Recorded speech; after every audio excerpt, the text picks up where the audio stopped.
जय सिया राम, जय सीताराम, जय हिंद, जय भारत। आज मैं आप लोगों को प्रश्नावली 3.2 क्लास 10th मैथ, उसके पहले मैं आपको कुछ बताना चाहता हूं कि नई बुक और पुरानी बुक में कुछ अंतर हो गए है ना।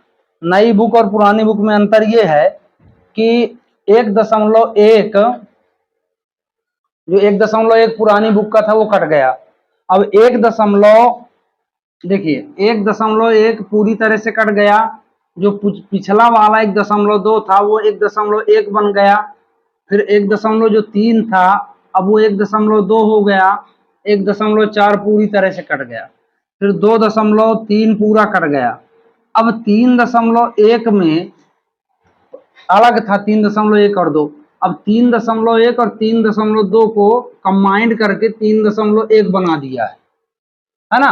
तो जो वीडियो देखते हैं मतलब उनको, हालांकि क्वेश्चन वही है, मात्र चैप्टर चेंज हो गए, चैप्टर कट गए हैं, ये तो कंबाइंड कर दिया। अभी तक मैं 3.2 में चल रहा हूँ। ये जो सवाल बता रहा हूँ आप लोगों को, नई किताब में जो आई है वो 3.1 में मिलेगा और पुरानी बुक में 3.3 है ना। तो ऐसा है इसका। अब आज जो हम लोग पढ़ने जा रहे हैं वो क्वेश्चन नंबर 3 है। On comparing the ratio a1/a2, b1/b2 and c1/c2, find out whether the following pair of linear equation are consistent और इनकंसिस्टेंट। तो सबसे पहले हम ये जानते हैं कि इनकंसिस्टेंट क्या है और कंसिस्टेंट क्या है ना। ठीक,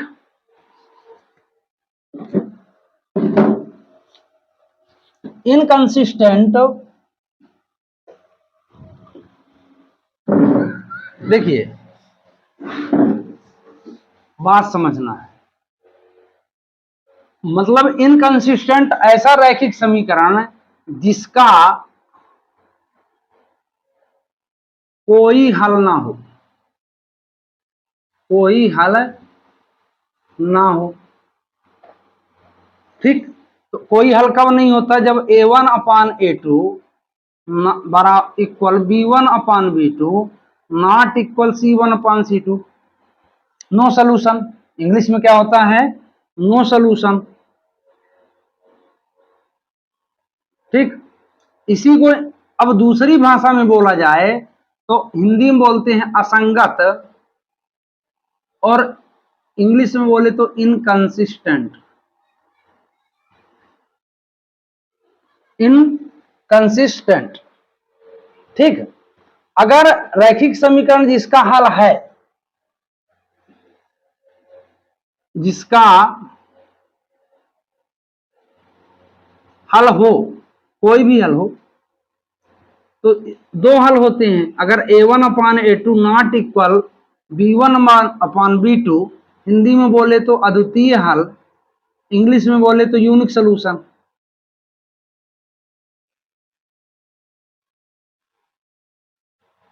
यूनिक सोल्यूशन। अब इसी को दूसरी भाषा में इसका नाम है कंसिस्टेंट। कंसिस्टेंट इंग्लिश में, और हिंदी में होता है संगत। तो देखो, इसका भी कोई ना कोई हल है, अद्वितीय हल, और इसका भी कोई ना कोई हल है। इसके अनेक हल हैं पर हल तो हैं।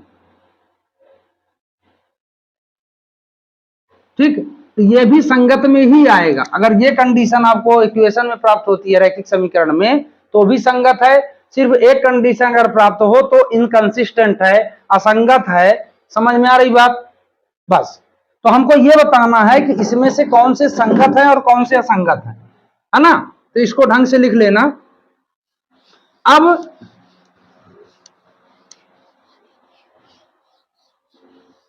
क्वेश्चन लिखते हैं 1, इंग्लिश वाले लिखेंगे सॉल्व। तो नई बुक में क्वेश्चन में हालांकि कोई बदलाव नहीं किया है। 3x + 2y = 5 उसमें भी है, इसमें भी है। 3x + 2y = 5 और 2x - 3y = 7। ठीक, इतना सवाल है। अब इसको हम पहले देखते हैं कि a1 = 3, a1 = 3, B1 equal to, अब इसका चाहे पहले मानक रूप बना लो ऐसा, यहां से लिख लो 3x प्लस 2y माइनस, ये प्लस है, इक्वल 0 हो जाए, और 2x minus 3y minus 7 equal 0। अब यहां आप कंपेयर कर सकते हो, तो हम किससे तुलना करने पर, समीकरण ये 1 हो गया, समीकरण 2। अगर लंबा नहीं करना है, मात्र इसमें संगत असंगत पूछा है ना, तो हमको संगत असंगत बताना है, इसलिए ऐसा लिख सकते हैं कि A1 equal 3, B1 equal 2, C1 equal -5, A2 equal 2, B2 equal -3, C2 equal -7।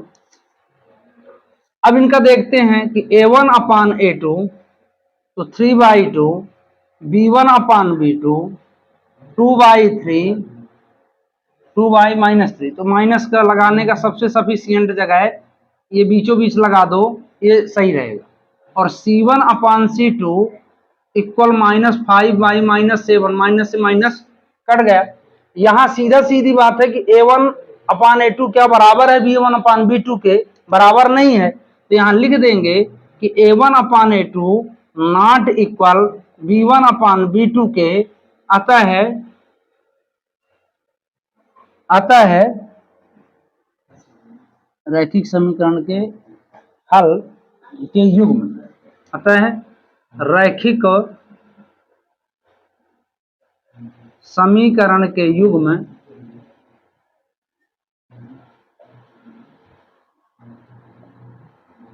युग्म संगत है।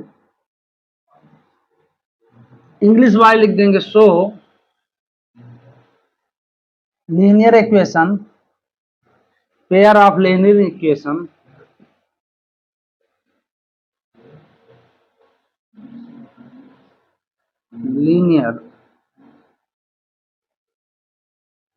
Equation are consistent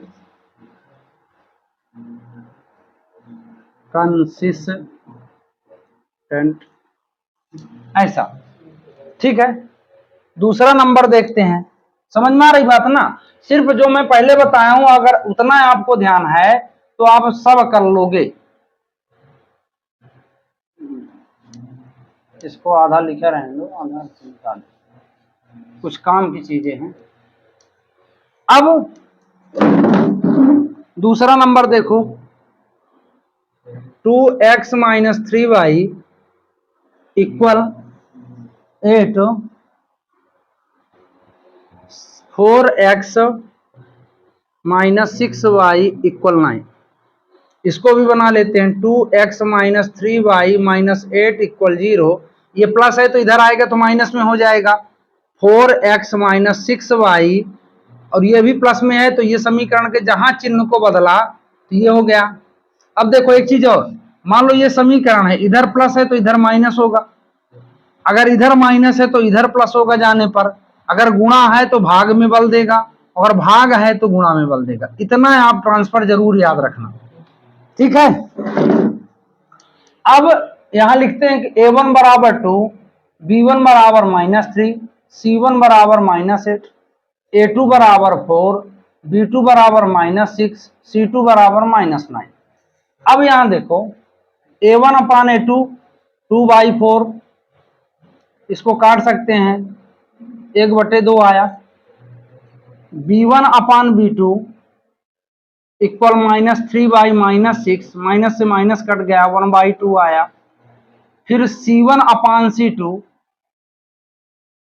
equal -8/9। अब ये दोनों अभाज्य, एक अभाज्य है एक भाज्य संख्या है, वो कटेगी नहीं, तो -8। तो कंडीशन हमको क्या मिल रहा है यहाँ कि A1 अपान A2 बराबर है B1 अपान B2 के, A1 अपान A2 बराबर है B1 अपान B2 के, ये बराबर नहीं है C1 अपान C2 के। तो अभी मैंने बताया कि इस तरह के जिसका कोई हल ना हो उसके युग्म असंगत होते हैं, और इंग्लिश वाले लिख देंगे इनकंसिस्टेंट, यहाँ इन लगा देना, बाकी काम वही है, ठीक है। मतलब दो सूत्र याद रखना कि अगर जिसका हल है वह संगत है, जिसका हल नहीं है वह सब असंगत हैं। ठीक है, अब तीसरे नंबर पे चलते हैं। समझ में आ रही बात ना है? मतलब सीधे सीधी बात है कि युग्म संगत और संगत बताना है बस। अब देखो तीसरा नंबर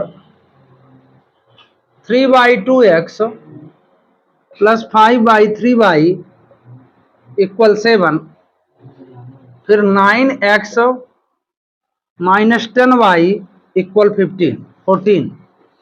अब देखो ये समीकरण को हमको बनाना पड़ेगा, तो हम ये जानते हैं तीसरे नंबर पे, तो 3/2x प्लस 5/3y इक्वल 7, इसका सीधा सीधा एलसीएम ले लो, 2 6। अब जब ये 6 एलसीएम आया, इसका क्रॉस इंटू कर देते हैं, तो 3 त्रिकाई 9 x, फिर 2 पंचे 10 y बराबर 7, तो ये हो जाएगा 9x प्लस 10y इक्वल 7 छंग 42। ठीक, अब इसके बाद 42 हो गया। अब ये समीकरण मान लो यहां से 1 था, ये 2 था, और इसको समीकरण 3 मान लो, चाहे 2 मान लो, कोई दिक्कत नहीं। ठीक, अब 9 ये बन गया। अब इसमें हम a1 a2 लिख लेते हैं, तो ये पहला समीकरण को ले लो, तो ऐसा कर लो, इसको यहां पहले बना के लिख लेते हैं, फिर बनाओ। ये समीकरण 1 हो गया, और समीकरण 2 लिख लेते हैं, यहां से लिख दो समीकरण का बनाओगे, इसको बनाना ही पड़ेगा। अब समीकरण 2 क्या कहता है कि 9x माइनस 10y इक्वल 14। अब इसको ऐसा बना लो यहां से कि 9x plus 10y 42 equal 0, 9x minus 10y minus 14 equal 0, तो a1 equal 9, b1 equal 10, c1 equal, अब जो माइनस लगा उसकी साइन मत नहीं छोड़ना है, a2 equal 9, b2 equal minus 10, c2 equal minus 14। अब यहां आप ये देखो कि ठीक है, यहां ये देखो कि a1 अपान a2 इक्वल 9/9, तो 9 से 9 कट गया, 1 आया। फिर b1 अपान b2 इक्वल 10 अपान माइनस 10, ये कट गया, आएगा 1, लेकिन -1 आया। तो यहीं से समझ में आ गया कि यूनिक सोल्यूशन है, अद्वितीय हल है, उसको भी निकाल लो। तो यहां कामा लगाते जाना, c1 अपान c2 इक्वल -42 अपान -14, ये कट गया, तो उसको निकालने की जरूरत नहीं थी, फिर भी निकाल दिया। तो ये कंडीशन ये कहता है कि a1 upon a2 not equal b1 upon b2 के। अब युग्म संगत है, क्या है समझ गए ना? जहां अगर a1 अपान जो b1 अपान b2 यहाँ सॉरी, तो अगर जहां बराबर नहीं है वहां, ठीक है ना, अद्वितीय हल है, संगत। अब आगे चलते हैं।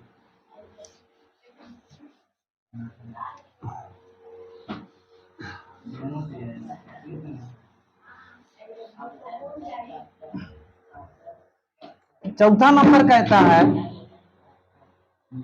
5x minus 3y equal 11 minus 10x plus 6y equal -22। तो 5x minus 3y minus 11 equal 0, तो -10x plus 6y plus 22 equal 0।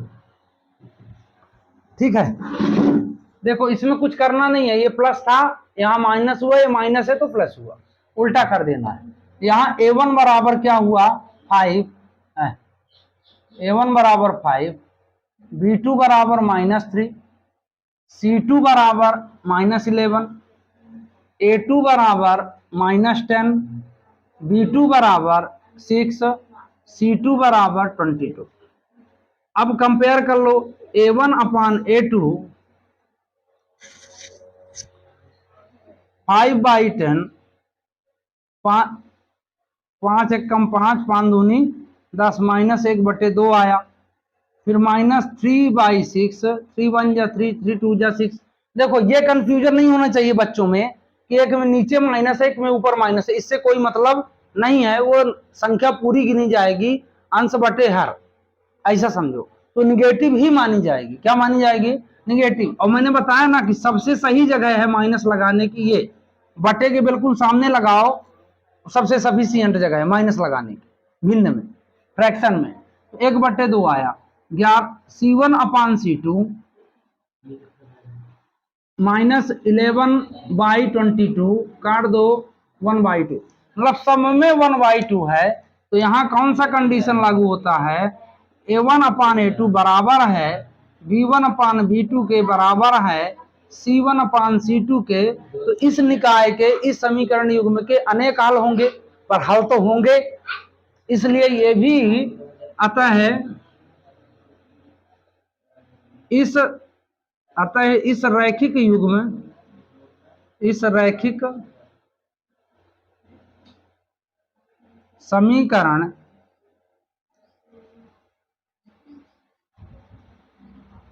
के युग्म संगत है।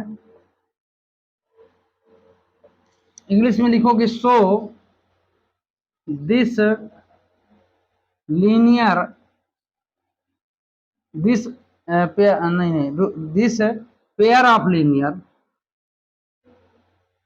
This pair of linear equation,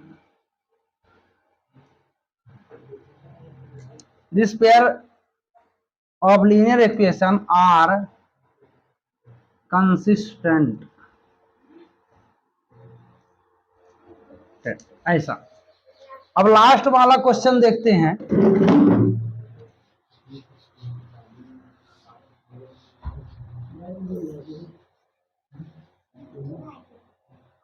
4/3x + 2y = 8 और 2x + 3y = 12।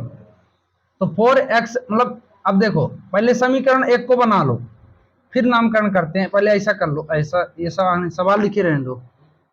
2x + 3y, ठीक है।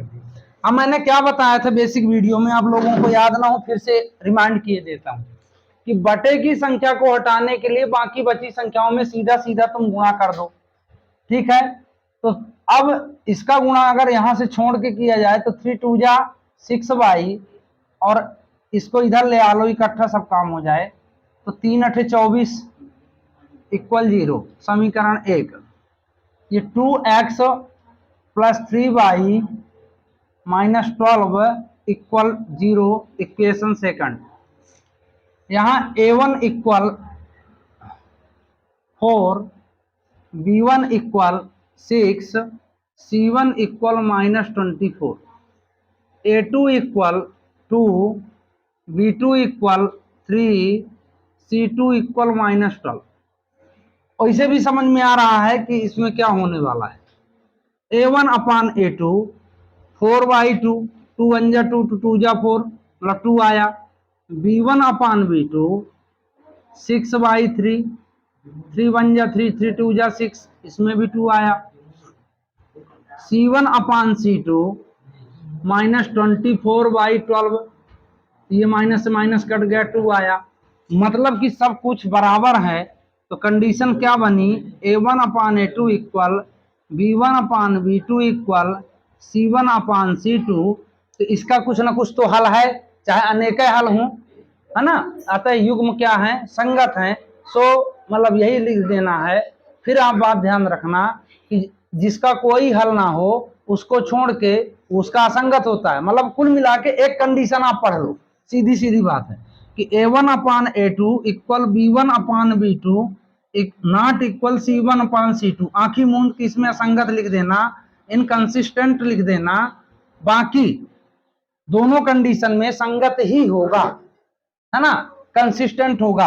अब मैं आप लोगों को एक मतलब नोटिफिकेशन देना चाहता हूं कि ये सवाल नई बुक में 3.1 का क्वेश्चन नंबर 3 है, क्वेश्चन नंबर 3 है, तो आप लोग इसको जरूर देखें। अब जो सवाल मैं बनाऊंगा आपके इस प्रश्नावली के बाद वो नई बुक के आधार पर होगा।